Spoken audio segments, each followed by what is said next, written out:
Say Votes 2012. Complete election results and analysis and what it may mean for you on Voice of America, your source for U.S. election news.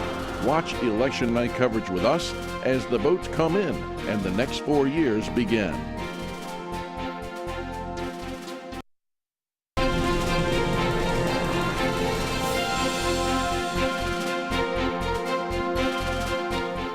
And we welcome you back to In Focus. Well, Republican Mitt Romney is running neck and neck with President Obama in the race for the White House. VOA's Jim Malone has this profile of the man seeking to unseat Mr. Obama and become America's next commander-in-chief.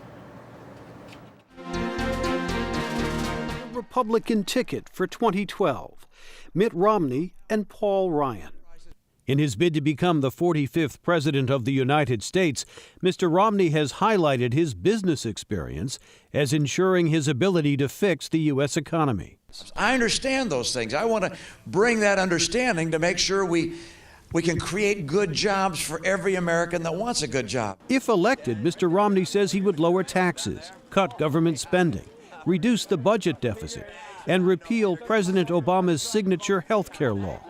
He says he'll create 12 million new jobs during his first 4-year term. Mr. Romney made millions as a top executive with Bain Capital, one of the world's largest private investment firms.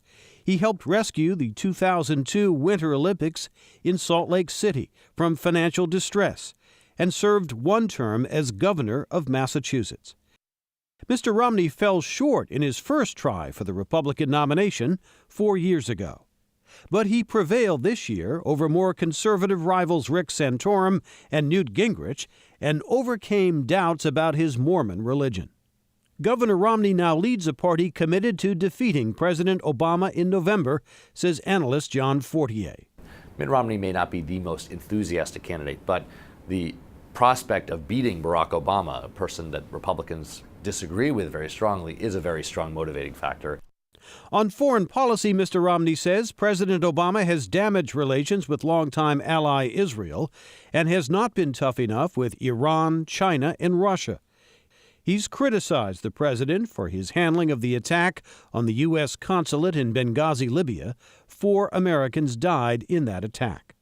And in dealings with other nations, he has given trust where it is not earned, insult where it was not deserved, and apology where it is not due. Mr. Romney has focused on the weak economy. In his first debate with President Obama, Mr. Romney also promised a bipartisan approach to governing if elected. And Republicans and Democrats both love America, but we need to have leadership in Washington that will actually bring people together and get the job done, and could not care less if it's a Republican or a Democrat. I've done it before, I'll do it again. Mr. Romney's poll numbers rose after the first debate, and many analysts say the race is now too close to call. Some analysts say that the portrait that's painted of Mr. Romney will define the outcome on November 6th. Peter Brown is a Quinnipiac pollster. There's a race to define Mitt Romney to the American voter. And the race is between the Obama people who want to define him negatively and the Romney people who want to define him positively. The campaign that does the best job defining Mitt Romney is going to win.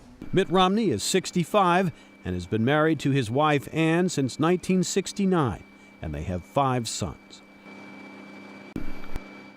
Now, for more perspective on this extremely tight presidential race, we are joined by VOA's national correspondent Jim Malone. Hello, Jim. Hey, guys. And now, you know, the thing is that this race is this close. Yes. Why? When did it get this close? We know that for several months, we were seeing that big gap. You know, my view is it was always going to be close. We're a divided country.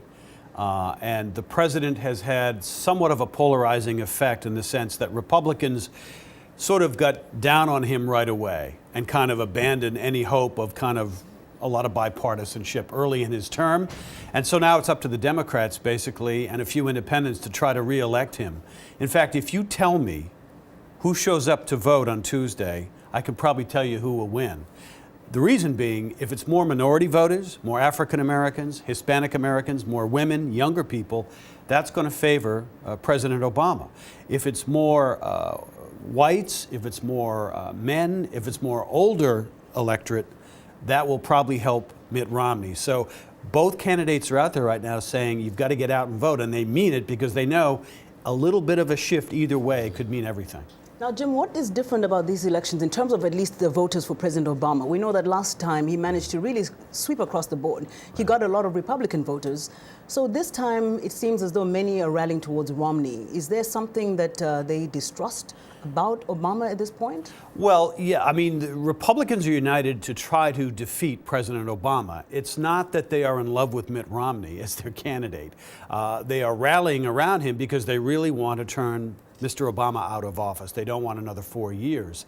The difference, we think, early on will be the energy level among Republicans this year as opposed to 4 years ago. They were kind of down in the dumps 4 years ago at the end of George W. Bush's tenure, and they seem more excited.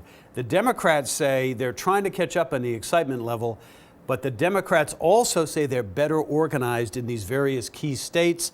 And again, it's the state-by-state electoral college tally that will determine who's the next president. Very quickly, Jim, what happens if they tie? Oh, my Lord. A tie, which would be in the Electoral College, would throw the election to the House of Representatives, the Congress. Each state delegation would vote by one vote. And whichever party controls more members in that delegation would control the vote. Basically, it would probably mean Mitt Romney would be elected. An electoral college tie would probably mean that Mr. Romney would win because Republicans control a majority in the House and control more state delegations. Wow. And which is the case that happened with Al Gore and George Bush? Well, no, there it wasn't a tie. Mr. Gore defeated Mr. Bush in the popular vote, but not in the electoral college. We'll be talking about this, Jim. You know? All right. Thank you so much, You bet. Jim. Yeah, thanks a lot. Jim is our national correspondent. Thank you for coming on to In Focus.